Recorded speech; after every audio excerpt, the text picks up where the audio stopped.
bonjour nuyu nañ leen yéen téléspectateurs yeeg internautes yi min ngeen heure bi mooy heure bu baax bi saa su ne ci la ñuy profité daal di jàllale li xew ci biir internet bi hashtag bi sunu net la Facebook Twitter wala Instagram jaajëfal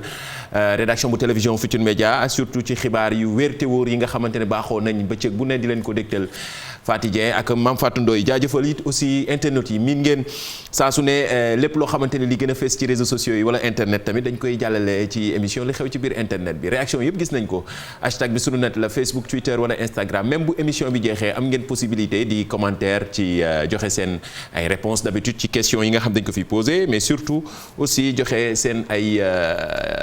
informations ndaxte c'est une émission interactive yi ci ëpp loo xamante ne dañ ko fiy jàllale ñu dañuy jàllale rek quoi mais lépp ci internet lay xewee ñu njëkkee ak ba tey ki nga xamante ni mooy sénégalais bi def buzz partout dans le monde ñu ngi koy tudd di ko waxtaanee muy Mouhamed Mbougar Sarr mi nga xamante ni moo jël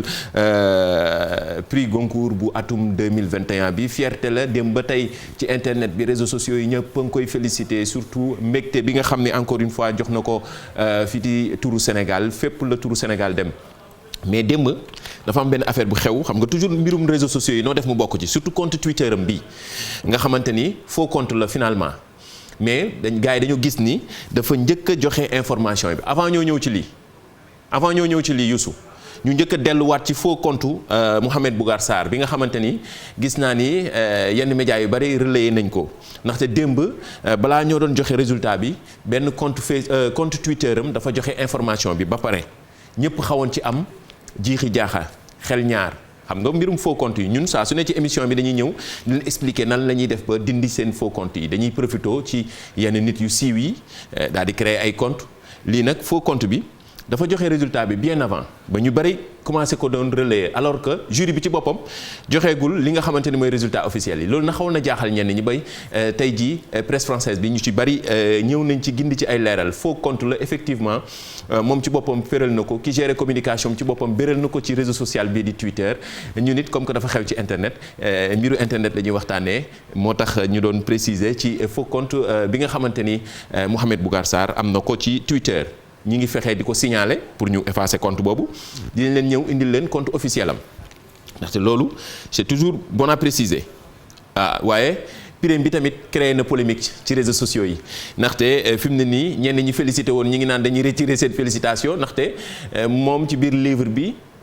ñi ko jot a lire ñu ne dafay def ñenn ñi ñu ne dafay def apologie mbirum homosexuel am na ñenn ñu def ab laaj comme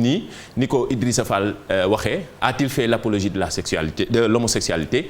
ñu ci bari nag ñi ngi def ab samp ab laaj ñenn ñi ngi naan xaar leen ba lire livre bi ba pare balaa ngeen ci indi benn complication ñeneen ñi ngi naan jot nañ ko lire mais gis nañ ni deful dara waaw polémique boobu nag bokk na ci actuellement nii li nga xamante ni bokk na ci lii def buzz ci réseau social bii di Twitter depuis bi nga xamante ne annoncé nañu kii di Mouhamed Mbougar Sarr ne moom moo jël prix Goncourt bu atum 2021 ba ñëpp di ko féliciter sénégalais yëpp di am ci ndam mais ñenn ñi fi mu ne nii ci créer polémique nag moo réseaux sociaux ñoo ànd moo internet a ànd ndaxte ñëpp a ngi ciy joxe seen xalaat fi mu ne nii mais ñun précision bi ñu def ci faux compte bi am na solo bu ñu fa jógee moom ci boppam am na benn vidéo boo xamante ni gars yi ngi koy partagé mu def témoignage bu am solo kii ñu duppee suñu baobab musique sénégalaise di Omar Pène d'ailleurs rendre na ko hommage ci livre bi selon moom ni mu ko waxee ci interview bi extrait baa ngi nii mi ngi ko defee woon France 24 mais surtout témoignage bu am solo bi mu def ci Omar Pène. Cette émission par votre coup de cœur culturel, un musicien sénégalais surnommé le baobab de la musique sénégalaise, Omar Pène. Oui, je suis toujours très ému de parler d'Omar Pène, donc je n'en parlerai pas très longtemps sur le plateau, mais je lui rends hommage dans ce livre. Il est présent, il a accompagné l'écriture de ce livre de différentes manières. Et c'est un homme pour qui j'ai beaucoup de respect et un musicien que j'admire énormément. C'est vraiment une histoire, quasiment, vraiment une légende de la littérature, de la musique sénégalaise. Mais je pourrais même dire de la littérature parce que c'est un formidable poète, écrivain, ses textes sont vraiment parfaits. Et son dernier album, Climat, est vraiment un condensé de ses préoccupations politiques, écologiques, sociales et je suis très heureux qu'il soit revenu comme ça sur la scène. C'était cette émission par votre coup de cœur culturel. Omar Pène moom Mbougar Sarr Mouhamed Mbougar Sarr bi nga xam ne moo jël prix Goncourt bi mais surtout témoignage bu am solo bi nga xam ne def na ko ak suñu confrère yu France 24 ba ñëpp di ko relayer ci réseaux sociaux yi bokk na fi mu ne nii ci li xew ci internet bi Omar Pène yàlla na yàlla guddal fanam wax na ko baobab musique sénégalaise mais surtout fi mu yóbbu turu Sénégal ci musique jaajëf yàlla na ko yàlla may wér ak gudd fan am na solo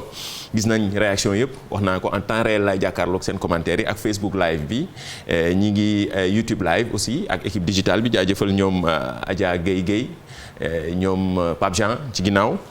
ak Youssou Silla ñu ngi ci ginnaaw jàpp ci commentaires yi lépp loo xam ne ngeen ko am comme commentaire réaction ci émission bi dañ koy partager en temps réel via notre hashtag sunu net Facebook Twitter wala Instagram fépp foo leen commentaire dinañ ko gis dañ koy jàllale ci kanam d'ailleurs choisir nañu ñaar ci internet yi comme démb question bi ñu joxoon image cachée dinañ ci ñëw démb nag lañ doon def dépôt wu mbirum élection locale yi dépôt liste yi d'ailleurs démb télévision Futurs Médias def na ci émission bu am solo waaye internet des suñu ginnaaw affiche yi nag fi mu ne nii commencé nañu def buzz ak politiciens yi affiche yi fi mu ne nii ku nekk ngi créé mais affiche bi fi mu ne nii moo jëlagum raw gàddu yi xamaguma nag kan la ndaxte gis naa ci internet bi ñëpp di ko partagé ku ne naan élection yi ñëwati na affiche yi ku ne sa créativité di génn gaa yi nga koy tooñantee nu ne xam nga réseaux sociaux yeeg tooñante yeeg yooyu ñoo ànd mais kii moom fi mu ne nii jëlagum na raw gàddu gi ci buzz ci mbirum affiche mook internet ñoo ànd moo tax it commentaire yaa ngi ciy jóge fu ne moom wallu sàkkal waaw wallu sàkkal en tout cas fi mu ne nii ñooy def buzz balaa élection yi lu raar attention lu raar fi mu ne nii ci def buzz fi mu ne nii ci réseaux sociaux yi affiche baa ngi noonu ñu tamit dafa xew ci internet fi mu ne nii statut boo dugg ku ne naan moom kii mooy kan moom la ñëpp di laajte effectivement kon commentaire leen ci ngeen wax ñu ci jox ñu seen réaction ci affiche yi fi mu ne nii nga xamante ni ku nekk ngi ciy créé mais ndaw ñi desuñu ginnaaw mbirum élection yi d'ailleurs dinañ am na benn vidéo boo xam ne mi ngi def buzz sur le moment ci TikTok gars yi ni ñu expliquer situation Dakar diggante ñi koy xëccoo Doudou Wade Bougane Gueye Dany Abdoulaye Diouf Sarr ak Barthélémy Diaz ak ñeneen mais niñ ko expliquer daal macha allah vidéo bi fi mu ne nii mi ngi def buzz ci TikTok bi. ayow bul dem at yëpp gisoo kenn man rek nga gis nga bëgg a dem bàyyi ko fi bul dem bàyyi ma dem rek loolu changement jot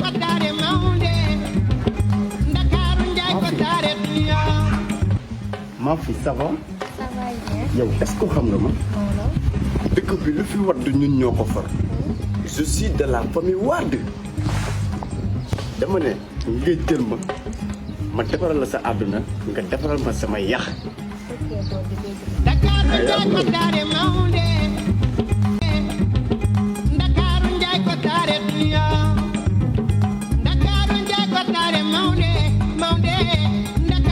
ça va bien man maay monsieur gëm sa bopp man maa yor télé boobu ñu may buntu fataal dama bëgg nga ñëw ñu ànd ñu gëmandoo suñu bopp. ok dégg naa la. ça va mais yow est-ce que xam nga ma man Dakar lu fi kaa man maa ko traité ba ma nekkee ministère ba tey déggutoo fa kaa te xamoo ne Dakar dafa am borom nit ñaa ngi xëccoo Dakar te xamuñu Dakar dafa am lu ko sañ Dakar samay maam ñoo ko sañ man nag du ma nekk fii balaa ay xale di ma dépassé maa ngi dem. yow ku la bàyyi nga toog faa yi ko bi daal quand je parle ci sa terre yow war nga maa romb du topp xale lay àndal laa la quand je parle ci sa terre da nga may jël de da nga may jël de. loolu mën a am jàmm. du yomb xëccoo Dakar du yomb mais surtout Barthélémy Dias de moom xam naa ni toujours nay metti xale lay àndal. en tout cas mooy vidéo bi nga xam ne gis naa ni TikTok bi xale yi ni ñu ko defee dafa original en tout cas c'est très cool surtout ni ñu expliquer affaire yi situation yi xam naa ni lii moom dina arranger voilà candidat yi ku nekk gën a explication bu simple la pour mag ñi gën a xam Ndakaaru moom macha allah taaru na macha allah mais ku nekk bëgg ko jaajëfal aussi ñi ñu ko partagé internautes yi nga xam ni boole nañ ci ak hashtag bi sunu net lépp la ñuy partagé loo xamante ni gis nañ ni dina amal solo lool mais yeeg paa yi ak ñi nga xam ne ñoo nekk ci bureau yi heure pause bi nga xamante ni mooy heure bu baax bi heure bi dañuy nekk seen pause di taal télévision Futurs Médias ñu expliquer leen li gën a fës wala li xew ci biir internet bi ci ni mu gën a gaawee ñu mën ko comprendre li ma benn maire waxoon ne ma yëf yi day neex ba day gaaw a jeex ba duñ comprendre man ko mbiri internet la day mel ni statut WhatsApp vite fait rek nga reetaan romb wala nga jàng ci benn yëf romb loolu am na solo question yi bari na réponse yi aussi noonu la bare question yi nga xam ne yéen a ñu ci partagé dañuy choisir kenn rek daal di ci jàllale ngeen joxe ci seen ay réponse jaajëfal bu baax suñu sponsor officiel Jili CSB nekk rond point cité Kër Góor gi moom mooy joxe cadeau yi d'ailleurs tey choisir nañu ñaar ci réponse yi nga xam ne jot nañ ko fi démb ak tey bi ñu joxee image cachée bi réponse bi moo nekkoon mi ngi noonu ngeen koy gis ci écran bi ki nga xamante ni mooy ndem si yàlla si Iba Der Thiam waaw dafa tombé woon nag xam nga 31 octobre bi ñu génn la bi mu génnee àddina ak léegi matoon at waaw moom mi ngi génn àddina 31 octobre 2020 31 octobre 2021 yàggul rek ñu doon fàttaliku génnuk àddina moom mi nga xamante ni boroom xam-xam la bokk ci ñi bindoon histoire u Sénégal taarix yi mais surtout nekkoon fi géré fi ay postes yu bëree bëri moom Iba Der Thiam ci mbirum politique image am dafa bokk fi mu ne nii ci histoire Sénégal di ko ñaanal yàlla xaare ko àjjana moom lañ defoon image cachée démb bi réponse yi bari na moo tax ñu choisir ci kii di Ben Ahmed waaw mi ngi noonu Ben Ahmed moom la ñu choisir pour mu dem ca Jili CSB non pas Jili CSB fii lay ñëw sax ñu jox ko ci loo yi am na ñu jot a dem ci Jili CSB ba pare Fatou Kiné Mbaye aussi ñoom ñaar ñëpp fii la ñuy ñëw ci télévision Futurs Médias ñu jox leen ci loo yi nga xam ni c'est pareil Jili CSB moo leen koy may pour yéen téléspectateurs yeeg internet yi baaxoo heure bu baax bi ak li xew ci biir internet bi ñooñu lañ choisir. am na benn internet bu ma envoyé benn jeu bu am solo xam naa ni kii moom du pour ñoom Pape Samba seen bët yi gumba na léegi kii mu ne si tu trouves le chat ta vision est de 10 sur 10 ta vision est top ñu ngi noonu. chat bi def leen ko xam ngeen ni ngeen koy cercler noonu ngeen partagé ko lii moo xam naa xale yi duñ ko gis ñun borom bët yi teel a yàqu yi dañ gis image xool leen bu baax ngeen continuer commentaire via notre hashtag Facebook Twitter wala Instagram sunu net ngeen di gis jàkkaarloog nañu commentaire yi ñi ngi ciy joxe seen ay commentaire ci li nga xam ne jot na fi jàll maa ngi gis commentaire u maître James Gaye Jatu Ndiaye ak ñaaram ses gis naa leen yéen ñëpp commentaire yëpp ñu ngi koy gis en temps réel jaajëfal équipe digitale bi nekk ci ginnaaw image cachée bi kan la wan leen kan moo nekk ci ginnaaw image bi continuer leen commentaire hashtag bi sunu net la Facebook Twitter wala Instagram wax leen ñu kan moo nekk ci ginnaaw image bi ngeen di gis ngeen wax ñu kan la dafa baax ngeen commentaire ci émission bi la bokk ci li xew ci biir internet bi. mi ngi noonu am na solo ñu jàll ci suñu gëstu tey bi baaxoon nañu jeudi bu ne wala mercredi bu ne ñu gën leen a indileeg ni ñuy miinanteeg suñu téléphone portable yi tey li ñuy waxtaanee mooy Google Maps so arrangé nañu bari am na ay internet yu naan dem na ci beneen lañ ko war a commencé jàngale bu baax a baax ngir ñu mën a faciliter nit ñi comme ni ñu ko defee ci téléphone yi seen ay déplacement wala bu ñuy demee fenn jaratul laajte wala booy laajte yi tamit doo sonn lool lu am solo la. Google Maps boobu moo tax ñu waxtaan ak toujours ki nga xamante ni léegi ci émission bi la bokk muy Abdoulaye Ly berger high tech mu expliquer ñu Google Maps surtout importance am mais surtout ni ñu koy jëfandikoo ci téléphone portable yi. Google Maps man mii di wax ak yéen man tegtalatuma kenn sama bureau wala suñu kër soo ma waxee foo dëkk dama lay partager li nga xamante ni moom mooy sama position via WhatsApp bañ na ba WhatsApp daf ko intégré ci biir boo bësee épingle bi mel ni kuy envoyé photo nga def partager sa position. automatiquement day envoyé nit ki fi nga nekk nit ki nag loolu lay topp ba fekk si la fi nga nekk bu tayalee topp trajet bi day bës itinéraire rek bës démarrer téléphone bi di ko wax jàddal gauche jàddal droite et cetera loolu di benn. am na li ñuy wax partage de position en temps réel tey jii sa benn mbokk réer xamoo fu mu nekk mu continuer di dox nga ne ko partager ma sa position en temps réel. alors bu la partager sa position en temps réel en temps réel mun nga dox di suivre ay déplacement di ko surveiller ne ko yaa ngi lié tel et cetera da ngeen dajewaat. beneen bi pour ñi nga xamante ni dañoo am ay boutique physique tey la bind adresse boutique bi c'est-à-dire dañuy intégrer seen position Google moom ci li nga xamante ni mooy seen page Instagram wala seen page Facebook nit ki bu buggee ñëw ci boutique bi day dem directement cliquer ci li nga xamante ni mooy lien bi automatiquement mu ubbeeku ci map bi bu ubbeekoo donc téléphone yi moo koy guidé ba bu fu mu mënti doon mun nañ dem ba sax nit su organiser événement wala concert par exemple dootul soxla di wax lieu tel, c'est-à-dire day intégrer ci li nga xamante ni moom mooy site webam wala page Facebook am li nga xamante ni moom mooy position nit ki bu cliquer ci position bi téléphone bi moo koy guider ba mu yegg ci concert bi. tey jii ngay xëy war a jóge Pikine dem Dakar boo ubbee sa Google Map nga def trajet bi itinéraire dina la wax fan la embouteillage nekk via des couleurs couleur rouge couleur vert wala couleur jaune et cetera wax la ne trafic am na lieu tel proposer la beneen yoon proposer la raccourci. jaajëf Abdoulaye Ly le berger high-tech ci ko jaajëfal moom daanaka léegi rubrique ci émission bi mais surtout li mu wax dafa am solo Google Map moom vraiment fi mu ne nii dina arrangé ñu bari wala arrangé na ñu bari ñeen ñi dem nañ ba comme ni ngeen koy gisee ci image bi noonu naan dañ ko war di gën a jàngale léegi su ko defee dina dimbali ñu baree ñeneen ñi nee nañ bu ñu voyagé la ñuy gën a xam sax importance su Google Map mais Google Maps moom vraiment am na solo amati na solo donc mi ngi ci téléphone portable yëpp mën ngeen koy jëfandikoo de temps en temps mais surtout di leen alerter ci yenn yoon zone yi nga xam dafa am embouteillage comme ni ko Abdoulaye Ly expliqué jaajëfal ko ñu nit baaxoon nañu saa su ne di leen expliqué yu simple yoo xam ne dina leen jariñ ci ni ñuy jëfandikoo téléphone yeeg internet téléphone ci poche fi mu ne nii mooy télé ci poche voilà fi jamono toll la. am na benn internet bu ñu envoyé benn vidéo ne ñu lii xanaa duñ ci wax depuis duñu partagé vidéo bi pour ñëpp gis ko suñu papa Doudou Kende effectivement vidéo bi dafay def ba ci TikTok bi Facebook bi ñëpp di ko partagé xam naa ne li muy waxal jigéen ñi arrangé na ñoom madame Guissé ak ñoom Bijou Ndiaye mun naa ko waxee noonu wala ñeneen ak ñeneen ñoo xam ni li muy wax da leen a arrangé lool moo tax fi mu ne ni ñoom rek ko koy partagé ci statut WhatsApp yaa ca. dëgg la nag jigéen fokk mu jéem a góorgóorlu ci jëkkëram. am na ci loo xam ne nag góor ñi ñoo koy naxe jigéen ñi rek nag sama papa daan na wax ni waaw ki xëy togg te waru ko oustaz yaa ngi ni amul benn fu charia waxi ni la sa jabar toggal wax leen fu ngeen ko gis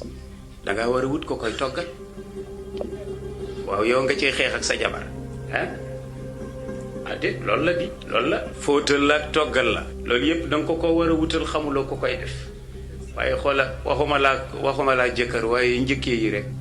yi rek dañuy tas sa sëy goro yi dañuy tas sa sëy te sëñ Abdou daan na wax ni sëy ñaari ñi ko seq rek ko seq nee na sëyu Sénégal dafa metti di nga sëy ak sa jëkkër sëy ak sa rakki jëkkër sa magi jëkkër sëy ak sa njëkkee jëkkër lu ne nga jéem koo def sëy ko xaritu jëkkër yi ki la toggal def gaa yi ngi jubile fii sax ci régie bi jigéen ñëpp a ngi jubile woy papa li nga wax noonu la demee effectivement ñëpp a ngi jubile moo tax it statut WhatsApp yëpp fi mu ne nii boo dugg suñu papa Doudou Kende vidéo bi xam naa ne li mu amee solo ci wax ni ñu gën a mën a fonk jigéen lu am solo la di ko jaajëfal yàlla may ko gudd fan ak wér suñu papa jooju am na beneen temps yi nag borom xam-xam yi li ñu jël lu am solo la ñi ngi ci TikTok yi ñoom tamit. nekk ñu ay génération has-been comme ñoom voilà Oustaz Assane quoi ñu ngi connecté wu